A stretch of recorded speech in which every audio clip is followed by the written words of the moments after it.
Hello foodies, welcome to Gunas kitchen. ಇವತ್ತು ಮತ್ತೊಂದು recipe ಪಾಲಕಿಂದ ತುಂಬ ಹೆಲ್ದಿಯಾಗಿರ್ತಕ್ಕಂಥ ರೆಸಿಪಿ. ಈ ರೀತಿ ಒಮ್ಮೆ ಟ್ರೈ ಮಾಡಿ ನೋಡಿ. ಇದರಲ್ಲಿ ನಾವು 2 ಥರ ಬೇಳೆಗಳನ್ನು ಬಳಸ್ಬಿಟ್ಟು ಮಾಡಿರ್ತಕ್ಕಂಥ ಕಿಚಡಿ. ಇದು ಸೂಪರಾಗಿರುತ್ತೆ. ಈ ಚಳಿಗಾಲಕ್ಕೆ ಏಳು ಮಾಡಿಸಿರ್ತಕ್ಕಂಥ ರೆಸಿಪಿ. ಹಾಗೆಯೇ ಐರನ್ ರಿಚ್ ರೆಸಿಪಿ ಅನ್ಬೋದು. ಬನ್ನಿ ತಡ ಮಾಡಿದೆ ರೆಸಿಪಿ ಹೇಗೆ ಮಾಡೋದಂತ ನೋಡ್ಕೊಳ್ಳೋಣ. ಫಸ್ಟು ಈಕ್ವಲ್ ಕ್ವಾಂಟಿಟಿಯಲ್ಲಿ ಅಕ್ಕಿ ಮತ್ತು ಹೆಸರು ಬೇಳೆನ ತೊಗೊಳ್ಳಿ. ಅದಾದ ನಂತರ 1 ಟೇಬಲ್ ಸ್ಪೂನಷ್ಟು ಇಲ್ಲಿ ಕಡಲೆಬೇಳೆನ ಸೇರಿಸ್ಕೊಂಬಿಡಿ. ಇಷ್ಟನ್ನು ಚೆನ್ನಾಗಿ ವಾಶ್ ಮಾಡಿಬಿಟ್ಟು ಇದನ್ನು ಕುಕ್ಕರ್ಗೆ ಸೇರಿಸ್ಕೊಳ್ಳೋಣ. ಫಸ್ಟ್ 2ರಿಂದ 3 ಸಲ ಇದನ್ನು ಚೆನ್ನಾಗಿ ತೊಳ್ಕೊಂಬಿಡಿ. ಈಗ ಒಂದು ಕುಕ್ಕರ್ ಇಟ್ಕೊಂಡು ಅದಕ್ಕೆ ಈ ತೊಳೆದಿರ್ತಕ್ಕಂಥ ಪದಾರ್ಥಗಳನ್ನು ಸೇರಿಸ್ಕೊಂಬಿಡೋಣ. ಇದನ್ನು ಹಾಕಿದ್ದಾದಮೇಲೆ 1 ಕಪ್ ಅಳತೆಗೆ 3 ಕಪ್ಪಷ್ಟು ನೀರನ್ನ ಸೇರಿಸ್ಕೋಬೇಕಾಗತ್ತೆ. ನೀರು ಹಾಕ್ಕೊಂಡು ಇದಕ್ಕೆ ರುಚಿಗೆ ತಕ್ಕಷ್ಟು ಉಪ್ಪನ್ನು ಸೇರಿಸ್ಕೊಂಡು ಹಾಗೆ ಅರಿಶಿಣದ ಪುಡಿ ಸೇರಿಸ್ಬಿಟ್ಟು ಲಿಡ್ನ ಕ್ಲೋಸ್ ಮಾಡಿ ಇದನ್ನು 2ರಿಂದ 3 ವಿಷಲ್ ಬರ್ಸ್ಕೋಬೇಕಾಗತ್ತೆ.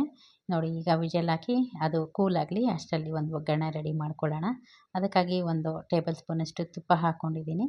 ತುಪ್ಪ ಕಾದಾದ ನಂತರ ಸಾಸಿವೆ ಮತ್ತು ಜೀರಿಗೆ ಎರಡು ಸ್ವಲ್ಪ ಅರಳಿದ್ದಾದಮೇಲೆ 1/4 ಸ್ಪೂನಷ್ಟು ಹಿಂಗನ್ನು ಸೇರಿಸ್ಕೋಬೇಕಾಗತ್ತೆ. ಹಿಂಗನ್ನ ತಪ್ಪದೆ ಸೇರಿಸ್ಕೊಳ್ಳಿ, ಟೇಸ್ಟು ತುಂಬ ಚೆನ್ನಾಗಾಗತ್ತೆ. ಹಾಗೆ 1 ಸ್ಪೂನಷ್ಟು ಶುಂಠಿ, ಹಾಗೆ 1 ಸ್ಪೂನಷ್ಟು ಬೆಳ್ಳುಳ್ಳಿ, ಇದನ್ನು ಸಹ ಸಣ್ಣದಾಗಿ ಹೆಚ್ಚಿಟ್ಟಿದ್ದೆ, ಅದನ್ನು ಸೇರಿಸ್ಕೊಂಡಿದ್ದೀನಿ. ಒಂದೇ ಒಂದು ಹಸಿಮೆಣಸಿನ್ಕಾಯಿ ಖಾರಕ್ಕಾಗಿ. ಹಾಗೆ ನೀವು ಖಾರ ಹೇಗೆ ತಿಂತೀರಾ ಅದ್ರ ಪ್ರಕಾರ ಸೇರಿಸ್ಕೊಂಡ್ರೆ ಆಯಿತು. ಇದಾದ ನಂತರ 1 ಈರುಳ್ಳಿ ಸೇರಿಸ್ಕೊಂಡಿದ್ದೀನಿ. ಇದು ಸ್ವಲ್ಪ ಸಾಫ್ಟ್ ಆಗಿದ್ದಾದಮೇಲೆ 1 ಸಣ್ಣ ಗಾತ್ರದ ಟೊಮೊಟೊನ ಹೆಚ್ಚಿಟ್ಟಿದ್ದೆ, ಅದನ್ನು ಸಹ ಸೇರಿಸ್ಕೊಳ್ತಾ ಇದ್ದೀನಿ ಒಗ್ಗರಣೆಗೆ. ಇದನ್ನು ಹಾಕಿ ಸ್ವಲ್ಪ ಉಪ್ಪನ್ನು ಸೇರಿಸ್ಕೊಂಬಿಡೋಣ. ಈ ಒಗ್ಗರಣೆಗೆ ಎಷ್ಟು ಬೇಕೋ ಅಷ್ಟು ಮಾತ್ರ ಉಪ್ಪು ಹಾಕ್ಕೊಳ್ಳಿ, ಏಕೆಂದರೆ ನಾವು ರೈಸ್ ಬೇಯಿಸುವಾಗ ಉಪ್ಪನ್ನು ಹಾಕಿರೋದ್ರಿಂದ ನೋಡ್ಕೊಂಡು ಸೇರಿಸ್ಕೊಳ್ಳಿ. ಹಾಗೆ 1 ಬಂಚಷ್ಟು ಇಲ್ಲಿ ಪಾಲಕ್ ಸೊಪ್ಪನ್ನು ತೊಳೆದ್ಬಿಟ್ಟು ಕಟ್ ಮಾಡಿ ಇಟ್ಕೊಂಡಿದ್ದೆ, ಅದನ್ನು ಸಹ ಸೇರಿಸ್ಕೊಂಡು ಈಗ ಒಗ್ಗರಣೆ ಜೊತೆ ಚೆನ್ನಾಗಿ ಹೊಂದ್ಕೋಬೇಕು. ಆ ರೀತಿ ಇದನ್ನು ಮಿಕ್ಸ್ ಮಾಡ್ಕೊಳ್ಳೋಣ. ಪಾಲಕಲ್ಲಿ ಸಾಕಷ್ಟು ಪೋಷಕಾಂಶಗಳಿರುತ್ತೆ. ಹಾಗಾಗಿ ಇದನ್ನು ಪಲ್ಯದ ರೂಪದಲ್ಲೋ ಅಥವಾ ಈ ರೀತಿ ಪೊಂಗಲ್ ರೂಪದಲ್ಲೋ, ಇಲ್ಲ ಅಂತಂದರೆ ನೀವು ಪರಾಟ ರೂಪದಲ್ಲೂ ತೊಗೋಬೋದು. ಇದೇ ಸೊಪ್ಪು ಅಂತಲ್ಲ, ಯಾವುದೇ ಸೊಪ್ಪುಗಳನ್ನು ನೀವು ವಾರದಲ್ಲಿ 2ರಿಂದ 3 ಸಲ ತಿನ್ನೋದಕ್ಕೆ ಟ್ರೈ ಮಾಡಿ.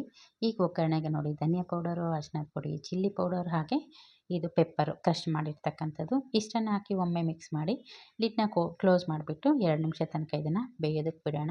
ಅಷ್ಟರಲ್ಲಿ ಕುಕ್ಕರ್ ಕೂಲಾಗಿದೆ. ಈಗ ಓಪನ್ ಮಾಡಿ ನೋಡೋಣ, ಇದು ಬೆಂದಿದೆ. ಇದನ್ನೊಮ್ಮೆ ಮಿಕ್ಸ್ ಮಾಡ್ಕೊಳ್ಳೋಣ. ಸಾಫ್ಟಾಗಿ ನೋಡಿ, ಇಷ್ಟು ಸಾಫ್ಟಾಗಿ ಬೆಂದರೆ ತುಂಬ ಟೇಸ್ಟಿಯಾಗಿರುತ್ತೆ. ಈ ಚಳಿಗಾಲಕ್ಕೆ ಬಿಸಿ ಬಿಸಿಯಾಗಿ ಬಡಿಸಿ ಮಾಡಿಬಿಟ್ಟು ಸಕ್ಕತ್ತಾಗಿರುತ್ತೆ. ಹೆಲ್ದಿ ರೆಸಿಪಿ ಕೂಡ ಹೌದು. ನೋಡಿ, ಇದೂ ರೆಡಿ ಆಯಿತು. ಈಗ ರೆಡಿ ಮಾಡಿರ್ತಕ್ಕಂಥ ರೈಸ್ ಮಿಶ್ರಣ ಏನಿದೆ ಅದನ್ನು ಇದಕ್ಕೆ ಸೇರಿಸ್ಕೊಂಬಿಡೋಣ. ಸೇರಿಸಿದಾದ್ಮೇಲೆ ಚೆನ್ನಾಗಿದು ಹೊಂದ್ಕೋಬೇಕು. ಆ ರೀತಿ ಇದನ್ನು ಮಿಕ್ಸ್ ಮಾಡ್ಕೊಳ್ಳೋಣ.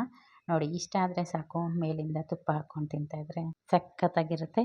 ಖುಷಿಯಾಗಿ ಮಾಡ್ಕೊಳ್ಳಿ, ರುಚಿಯಾಗಿ ತಿಂದ್ಕೊಳ್ಳಿ. Thank you.